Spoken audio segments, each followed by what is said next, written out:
children. Hope you all are doing well. Today we'll learn a poem named Invictus, written by William Ernest Henley. It is a powerful poem, a beautiful poem, all about showing courage in face of death. It is all about a strong will to survive with dignity. Invictus by William Ernest Henley. Born on August 23, 1849, Henley was regarded as an influential English poet, critic, and editor of the Victorian era in England. Though he wrote several books of poetry, Henley is remembered most often for his 1875 poem Invictus. Invictus means undefeated, unconquerable. This poem is an inspirational poem which depicts the poet's attempt to motivate himself when there is no hope at all. When the poet wrote this poem, he had already lost one of his legs.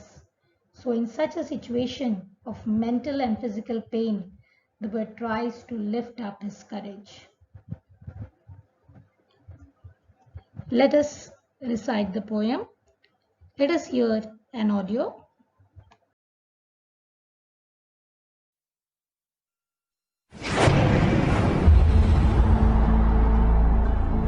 Out of the night that covers me, black as the pit from pole to pole, I thank whatever gods may be for my unconquerable soul.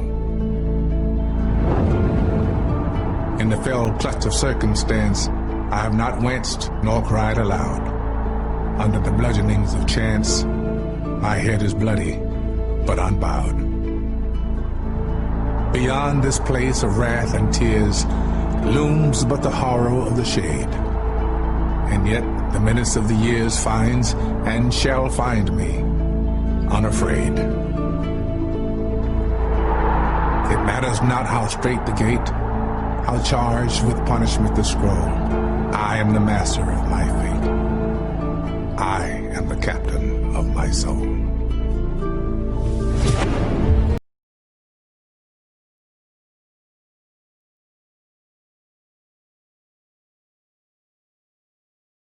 Invictus by William Ernest Henley.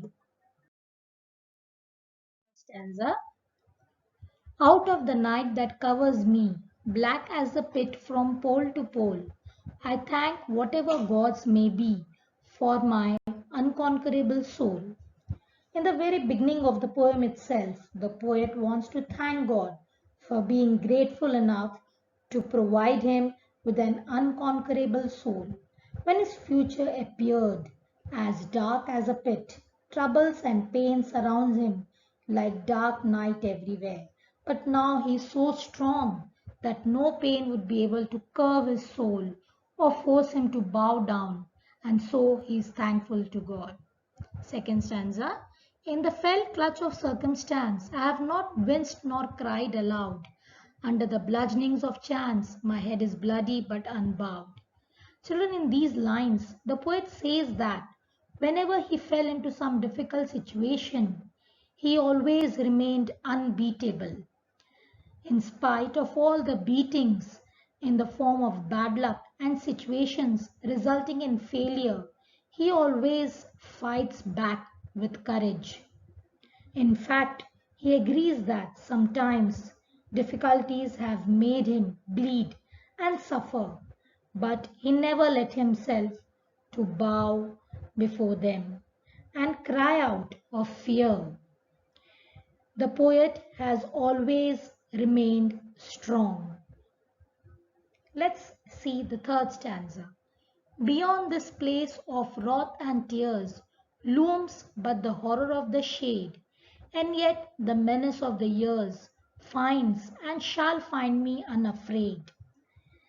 Here the poet says that fear had always lurked behind him. He says that beyond this world of anger and tears may lie a place that is worse, horror of shade, that is fear of death.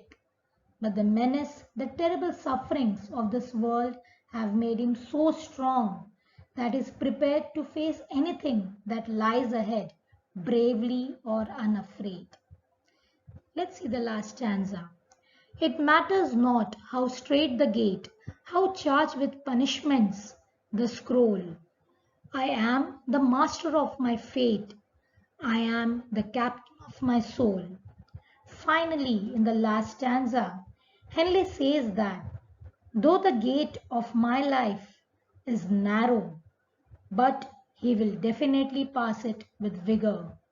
Moreover, he declares that he is the master of his fate and also the captain of his soul.